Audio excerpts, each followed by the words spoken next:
Câmara Municipal promove a segunda sessão do Parlamento Metropolitano. Encontro aconteceu no plenário Ana Terra e contou com a participação da Metroplan.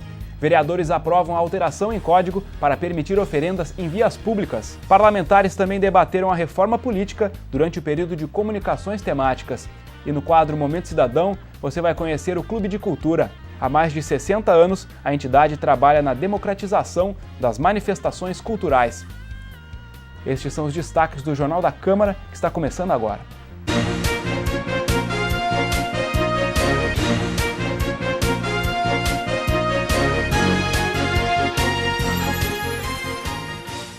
Olá, o assunto que abre o Jornal da Câmara de hoje é o Parlamento Metropolitano. A segunda sessão plenária do projeto aconteceu na manhã desta sexta-feira no plenário Ana Terra. O encontro contou com a participação do superintendente da Metroplan. O encontro serviu para os parlamentares tomarem conhecimento do trabalho da Fundação Estadual de Planejamento Metropolitano e Regional. O órgão faz parte do governo do estado e atua há mais de 30 anos no estudo e na execução de projetos para o desenvolvimento dos 34 municípios da Grande Porto Alegre. Segundo o superintendente da Metroplan, 3 temas precisam ser encarados por prefeitos e vereadores da região: mobilidade urbana, parcelamento do solo e gestão dos resíduos sólidos. Pedro Bisch Neto apresentou os projetos da entidade. Nós estamos agora fazendo 4 estudos de bacias hidrográficas, né?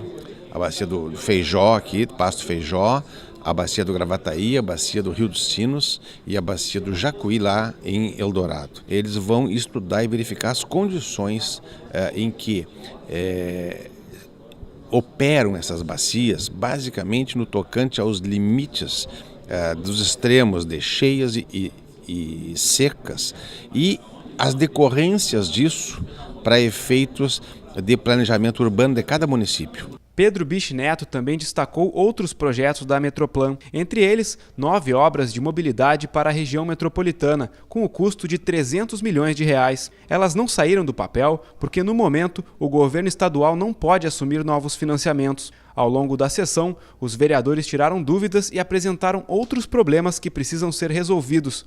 Para o presidente da Câmara Municipal de Gravataí e secretário-geral do Parlamento, a reunião ajudou a aproximar os vereadores do órgão estadual. Tudo aquilo que ele passou é a realidade que a gente vive. Por exemplo, aí o pessoal está cobrando a 118, o lixo, por exemplo, o lixo, só o transporte em Gravataí, por exemplo, que tiver que levar para Eldorado o lixo, para Minas do Leão, a gente foi para lá, a gente aumentou o gasto em 7 milhões a mais. Isso é tudo um problema da região metropolitana. Então tem que ser discutido e nós, como vereador de uma cidade, ficamos ilhados muitas vezes e ali a gente hoje pode até buscar uma forma em conjunto, a solução em conjunto entre os parlamentos da região. A reforma política foi tema do período de comunicações temáticas da sessão plenária da última quinta-feira. O debate reuniu representantes de diferentes segmentos da sociedade. O arcebispo emérito de Porto Alegre, Dom Tadeu Grings, foi o primeiro a falar. Da tribuna, o representante da Confederação Nacional dos Bispos do Brasil destacou a necessidade de maior participação da sociedade na reforma política. Nós temos uma pesquisa de opinião, é fácil verificar o que o povo pensa. Não precisa fazer grandes manifestações na rua. Se eu fosse auscultar um pouco esse povo, nós teríamos um sucesso melhor na política. Integrante da Marcha Mundial das Mulheres, Maria do Carmo Bittencourt, também criticou as mudanças propostas até o momento. Ela lamentou a rejeição na Câmara dos Deputados de uma cota de 15% referente à participação feminina nos cargos parlamentares. O Congresso Nacional, feito a maioria por homens brancos de meia idade financiados por este capital financeiro privado, disse que não existe diferença de gênero, disse que as mulheres têm toda a chance de chegar aos cargos eletivos como qualquer homem. E isso não é verdade, porque se o fosse, teríamos muito mais mulheres. Hoje nós somos o país com menor representação de mulheres nos cargos de legislativos. Para o presidente da Central Única dos Trabalhadores no Rio Grande do Sul, a reforma proposta representa um retrocesso.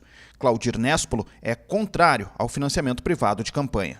Um empresário que financia a campanha, ele é um voto, mas ao seu peso econômico, a injeção de dinheiro acaba alterando a correlação de forças e, portanto, o Congresso as câmaras e as assembleias legislativas e os governos ficam cada vez mais distantes do povo.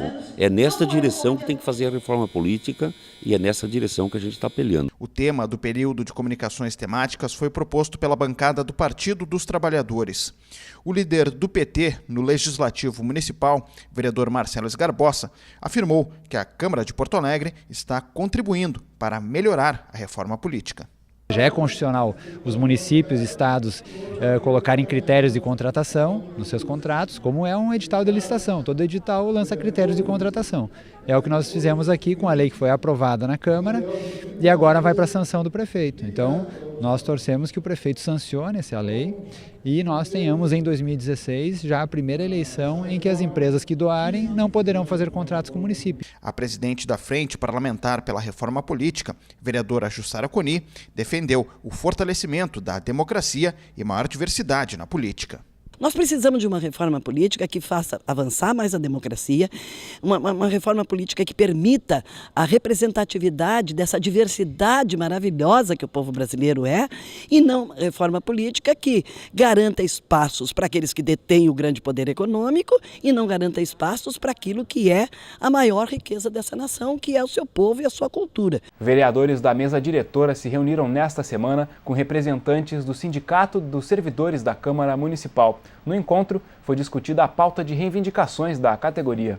Nesta semana, durante a sessão plenária, dezenas de servidores do Legislativo Municipal ocuparam as galerias do plenário Otávio Rocha para pedir negociação da pauta de reivindicações. Após as manifestações, a categoria se reuniu com representantes da mesa diretora no Salão Nobre de Lamar Machado. De acordo com o presidente do Sindicato dos Servidores, as respostas do presidente do Legislativo causaram surpresa à categoria. Segundo Jorge Luiz Loss, as negociações não tiveram evolução. A maior preocupação dos funcionários está relacionado ao corte das horas extras. Essa é uma demanda do Tribunal de Contas de acerto que discutia a questão de pagamento de horas extras em excesso, devido à falta de pessoal mesmo na casa. Mas só que a situação se perdura há mais de 20 anos. Desde 97, 98, as pessoas contribuem com a Previdência sobre horas extras e estão fazendo, já fez parte do salário as horas extras. E agora chega o momento da aposentadoria, eles não levam nada. O presidente do Legislativo explicou o processo de negociação. De acordo com o vereador Mauro Pinheiro, a partir das respostas elaboradas, a categoria poderia apresentar uma contraproposta. Pinheiro ainda destacou o diálogo mantido com os servidores. Para realizar a negociação com a categoria, a vereadora Jussara Coni propôs a formação de uma comissão paritária. A iniciativa foi aceita por todos presentes no encontro. O grupo deve ser composto pela própria parlamentar, além do presidente da Câmara Municipal, dos diretores geral, financeiro e legislativo, do procurador-geral da Casa e de 6 representantes do Sindicâmara. A Câmara Municipal sempre teve uma tradição de diálogo com seus trabalhadores e essa tradição continua. O nosso presidente, vereador Mauro Pinheiro, vem fazendo esse diálogo e agora nós chegamos no momento de aprofundar essas questões e resolver aquilo que são apontamentos do Tribunal de Contas e que nós estamos no dever de resolver. Nada melhor do que uma comissão paritária. A Câmara Municipal aprovou o projeto de lei que permite a colocação de oferendas nas vias públicas da capital. A proposta teve votação simbólica. O texto é de autoria do vereador delegado Cleiton. O projeto aprovado altera o Código de Limpeza Urbana da capital, aprovado no ano passado. De acordo com a proposta, fica excluído do rol de atividades lesivas à limpeza urbana a utilização de itens de oferenda, como pipocas, balas, espumantes e flores. Segundo o parlamentar, o projeto corrige uma falha no código, pois a legislação atual permite a utilização de animais nas oferendas em vias públicas, mas proíbe os demais artigos. Nós conversamos com o secretário Carus e houve um diálogo sobre esse fato e encaminhamento para que nós pudéssemos propor, inclusive, uma proposta que veio das pessoas que deveriam ser atingidas, né? Para que nós pudéssemos, a partir de então, utilizar de uma forma de maior preservação o meio ambiente em questões dos cerimoniais, dos ebós, que são chamados, né? Os parlamentares também aprovaram uma indicação ao Executivo que propõe a ampliação da área de uma praça no bairro Rubem Berta. A sugestão atende à reivindicação da comunidade local. O autor da proposta é o vereador Mauro Pinheiro, do PT, presidente do Legislativo Municipal. Segundo o parlamentar, a ideia é agregar à Praça Flávio Veiga Miranda uma área entre as ruas José Grimber e Renoir. Pinheiro explica que o terreno formado pelas duas vias se tornou um ponto de prostituição, de depósito de lixo e abandono de veículos, o que gera insegurança para os moradores. Ainda conforme o vereador, o local possui vegetação nativa e animais silvestres. Assim, a anexação do espaço à praça permitiria qualificar a preservação ambiental. O plenário da Câmara Municipal também decidiu pela manutenção do veto do Executivo ao projeto de lei que dava nome a uma praça no bairro Mário Quintana. Segundo o vereador João Carlos Nedel, do Partido Progressista, autor da matéria, a área foi invadida após a aprovação do projeto. Por isso, o próprio parlamentar solicitou ao prefeito que o texto fosse vetado. O projeto denominava como Clávio Moraes Varela a praça localizada no loteamento Venceslau Fontoura, no bairro Mário Quintana. Na justificativa do veto, o Executivo alegou que o local não está gravado como área verde no Plano Diretor de Desenvolvimento Ambiental. A Prefeitura afirmou ainda que a própria comunidade não manifestou interesse no projeto. No quadro Momento Cidadão de hoje, você vai conhecer a história do Clube de Cultura. Em 2015, o centro completa 65 anos de atuação no estado.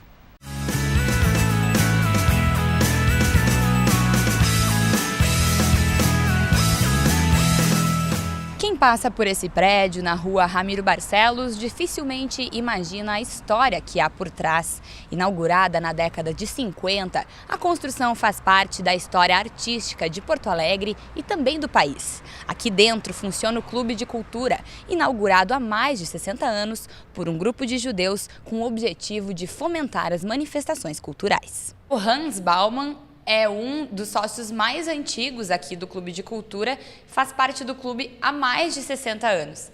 Seu Baumann, eu queria que o senhor explicasse o que são os judeus progressistas que fundaram e formaram esse clube lá nos anos 50. Judeus progressistas são todos judeus, tanto que vieram da Europa como os daqui, que lutam por um país independente, no caso do Brasil, país democrático. Eles fundaram o clube porque achavam que aqui em Porto Alegre não tinha uma entidade que defendesse culturalmente a nossa sociedade. No último dia 30 de maio, o Clube de Cultura completou 65 anos de história aqui em Porto Alegre. Hoje, o clube é uma mistura de gerações e um exemplo disso é o Airan, que é sócio desde 2002 e é o atual presidente do clube. Então, Airan, como que tu começou a se inserir nessa história? Assim, por que tu começou a fazer parte do clube? Na verdade, eu conheci o Baumann, né, me apresentaram ele e comentei, né, em casa que eu tinha conhecido ele. Minha mãe se criou aqui ao lado do clube. E comentou, o Baumann é uma pessoa interessante, ele tem história e tal, ajuda o Baumann, que é uma coisa boa. A característica principal aqui do clube são os eventos políticos culturais, que nós somos fortes nisso e somos bastante antigos e transmitimos à população e aos estudantes universitários e não universitários conhecimentos culturais, tanto da situação brasileira, sul-americana, e também internacional. Acho que o mais interessante é essa questão da democratização da cultura, de dar espaço para novos grupos, para novos pensadores, intelectuais. Acho que é importante o surgimento da Frente Gaúcha de Música Popular, em 67, né, que deu espaço para vários músicos surgirem na cena musical porto-alegrense, o Raul Elvanger, os irmãos Dorfman, o César e o Paulo Dorfman, o Cláudio Levitan, o Edgar Pouser. Então, acho que isso foi uma questão importante, né? E depois também, nos anos 80, né, o surgimento dos textos do Caio Fernando Abreu e as primeiras montagens e estreias no Clube de Cultura. Na década de 60, a ditadura militar no Brasil foi uma ameaça à existência do local. Mas graças ao esforço da diretoria da época, o centro manteve os trabalhos e se tornou um exemplo de resistência. E a diretoria foi muito hábil em saber naquela época que não podia ficar com as minutas as atas, porque as atas falavam sobre tudo isso aí e podia ser considerado subversivo pelo novo comando da ditadura, né? Aí nós levamos as atas para casa e modificamos completamente. Acho que um dos principais papéis que o clube cumpriu na época da ditadura foi de ser um espaço de sociabilidade para intelectuais, para dirigentes políticos e tal. Então o pessoal se reunia em alguns locais da Oswaldo Aranha, principalmente na Esquina Maldita, que era o Bar Alaska, o bar onde é o Mários, que tinha outro nome na época, na frente da Faculdade de Arquitetura. E esse pessoal começava a noite lá, mas vinha acabar no Clube de Cultura, que é um espaço que o pessoal discutia, inclusive política, né? Então tinha essa primeira resistência. E além disso, o clube ofereceu uma série de atividades, e a principal, né, e fundamental é a palestra em 66 do Vinícius de Moraes, no qual ele foi convidado pela diretoria do clube a dar uma palestra com cunho político, mas de certa forma velado. A crítica velada, uma crítica escamoteada à ditadura. Então o clube recebeu, se fala em 600 pessoas na época, se botou caixas de som para fora do clube, para que as pessoas pudessem participar dessa atividade, né? Nasceram aqui uma série de intelectuais, como o Jorge Furtado, que com 17, 18 anos veio para cá, trabalhou com a parte artística, a pintura, e também fundou o primeiro grupo de cinema aqui no clube. O auditório Henrique Scliar, que homenageia um dos fundadores do Clube de Cultura, foi inaugurado em 1958 e era o principal local dos acontecimentos. Nesse palco já passaram nomes como Elis Regina, Vinícius de Moraes, Caio Fernando Abreu e Ney Lisboa. Mas por necessidade de reformar as estruturas, o teatro está fechado há 3 anos. Captar recursos para a reabertura do local é um dos principais objetivos da diretoria atual. Falta recurso, assim, falta sócios para colaborar com o clube, que isso é importante para o clube ter como assim dizer, um capital fixo, que a gente possa contar tanto por mês nós temos, né? Isso é importante. E para viabilizar a reforma, a gente conta com doações, mas a gente tem o interesse, que é fundamental, de entrar nas leis de incentivo. Então, esse ingresso nas leis de incentivo, seja no Funproarte, na Rouanet, na LIC, ou ao financiamento direto da Petrobras, né, são fundamentais para a gente, para viabilizar uma reforma total do auditório, né. O Clube de Cultura conta hoje com cerca de 40 associados e mais de 70 colaboradores. Quem tiver interesse em fazer parte do grupo deve procurar a diretoria, na sede da instituição ou pelo telefone. O endereço é Rua Ramiro Barcelos, 1853, e o telefone é 3228-2035. Também é possível contribuir financeiramente com o clube através da dedução do imposto de renda.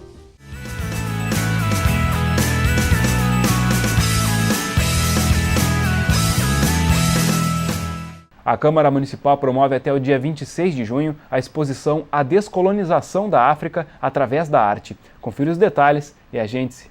A mostra apresenta 17 trabalhos de 7 artistas, abordando temas como a cultura, a história e a vida cotidiana dos negros.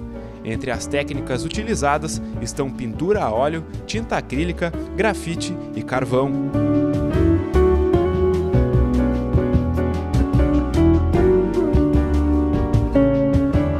A mostra fica aberta ao público até o dia 26 de junho na Galeria Clébio Soria, no térreo do Palácio Aloísio Filho, sede da Câmara Municipal. O endereço é a Avenida Loureiro da Silva, 255. A entrada é franca, o horário de visitação é de segunda a quinta-feira, das 8h30 da manhã às 6 da tarde. Nas sextas, o expediente encerra às 4h30 da tarde. O Jornal da Câmara de hoje fica por aqui. Obrigado pela sua companhia. A gente se encontra na próxima edição. Até lá!